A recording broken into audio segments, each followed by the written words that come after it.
Penetapan prasasti Tengaran dilakukan pada tanggal 6 Paropeteng, bulan Surawana tahun 857 Saka.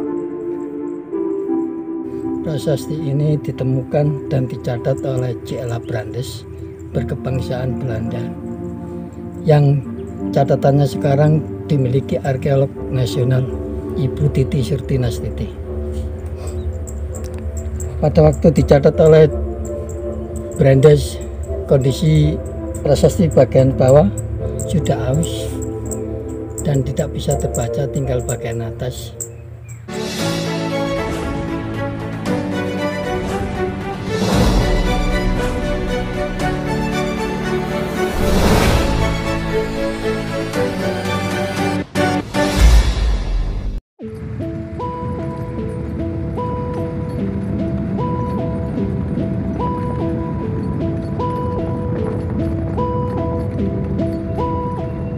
Kabupaten Jombang merupakan daerah penting sejak Empu Sindok memindahkan ibu kota kerajaan Mataram kuno ke Jawa Timur pada tahun 929 Masehi.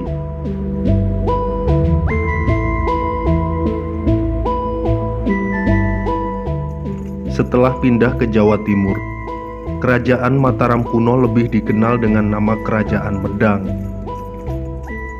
Sesuai prasasti Turian, ibu kota pertamanya berada di Tamelang, daerah yang saat ini berada di wilayah Jombang.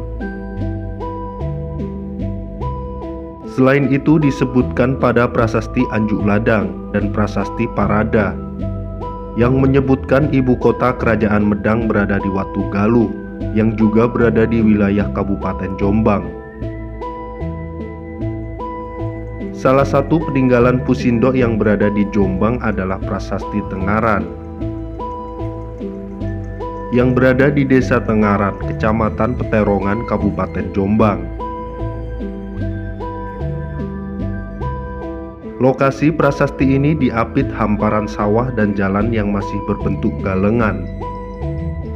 Di bagian sisi utara juga terlihat sebuah jalan tol lintas provinsi yang membelah Desa Tengaran.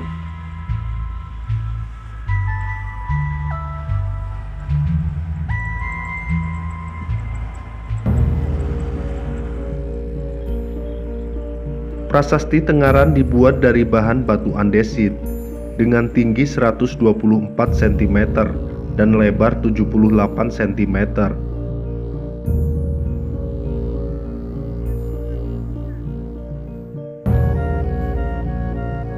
Penetapan prasasti Tengaran dilakukan pada tanggal 6 Paropeteng, bulan Surawana tahun 857 Saka, atau 14 Agustus tahun 935 Masehi oleh Mahamantri Empu Sindok, Sang Sri Isana Tunggadewa, bersama Rakyan Sri Parameswari Sri Wardani Kebi Umisori, Sang Permaisuri.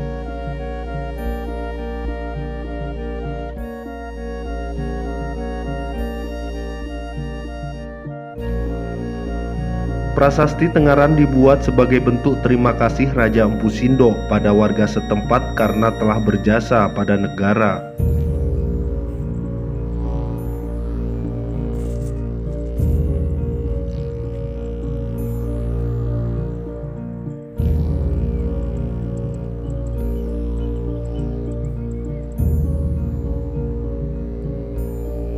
Ada sebuah kisah yang menyatakan jasa warga dalam proses pencarian putri raja yang telah hilang, yang bernama Sri Isyana Tunggawijaya.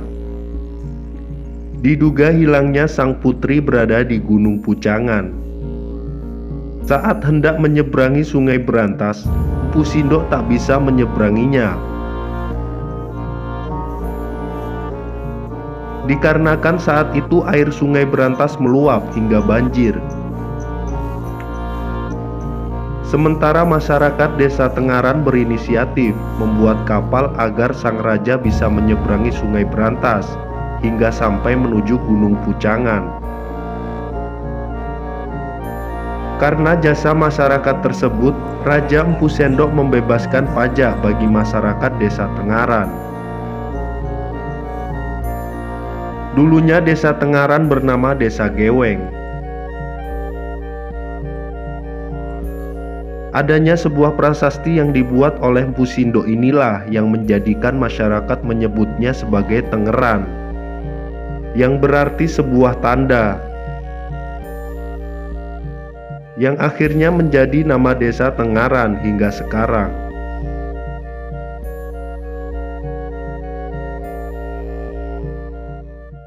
Prasasti ini ditemukan dan dicatat oleh C.L. Brandes, berkebangsaan Belanda, yang catatannya sekarang dimiliki arkeolog nasional Ibu Titi Surtinastiti.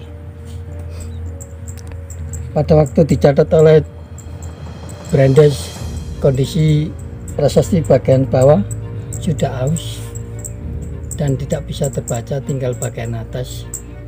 Dari sisi pertama tertulis 7 baris dan sisi kedua tertulis 16 baris, yang dalam bahasa Jawa kuno menyatakan bahwa selama Mpu Sendok masih berkuasa, desa Gewog ini bebas dari upeti. Selain itu juga ditulis bahwa Mpu Sendok dalam memimpin kerajaan dibantu permaisurinya Sri Paramaswari Diapu Kebi.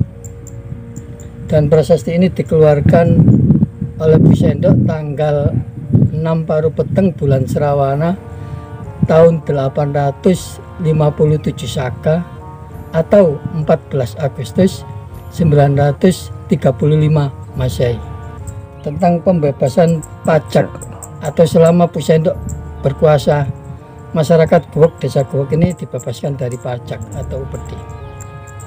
Selain temuan prasasti ada lagi Pak, seperti batu bata yang di belakang sana itu memang ditemukan dari sini ya? Sekitar sini masih banyak batu bata merah yang ukuran besar itu, sama umpak, sama batu persegi.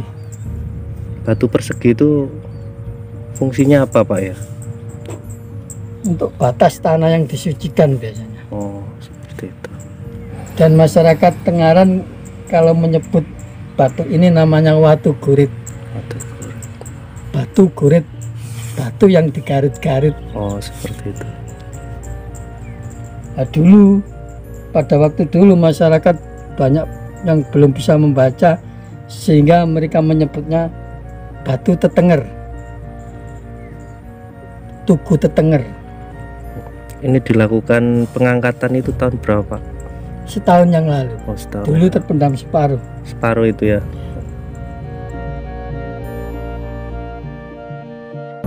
Prasasti ini tersusun 7 baris, yakni pada bagian sisi A, dan 16 baris pada sisi B. Beberapa ahli sejarah menyatakan Kerajaan Medang saat dipimpin Mpu Sindok sangat mengakui peranan perempuan dalam menjalankan pemerintahannya. Terbukti di tulisan dari prasasti, Mpu Sindok memimpin kerajaan dibantu oleh permaisurinya, yakni Mpu Kebi. Dipastikan Mpu Kebi bukan orang biasa hingga mumpuni untuk memimpin negara, bahkan ikut menjalankan pemerintahan